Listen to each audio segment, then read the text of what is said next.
தமிழகத்தில் அடுத்த சில தினங்களில் வடகிழக்கு பருவமழை தீவிரமடையும் என்று சென்னை வானிலை ஆய்வு மைய இயக்குநர் பாலச்சந்திரன் கூறியுள்ளார். அடுத்த 2 தினங்களுக்கு தென் தமிழகத்தின் சில இடங்களில் கனமழைக்கு வாய்ப்பு இருப்பதாகவும் அவர் கூறியுள்ளார். சென்னையில் செய்தியாளர்களிடம் பேசிய அவர் இதனை தெரிவித்தார்.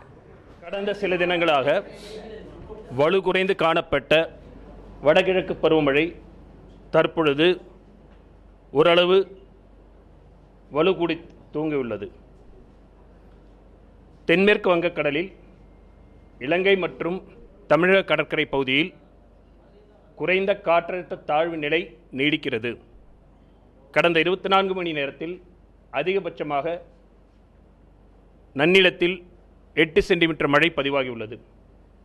அடுத்து வரும் 2 தினங்களுக்கு தமிழகம் மற்றும் புதுவையில் கடலோர மாவட்டங்களில் அநேக இடங்களிலும் உள் மாவட்டங்களில் ஒரு சில இடங்களிலும் மிதமான மழை பெய்யக்கூடும்.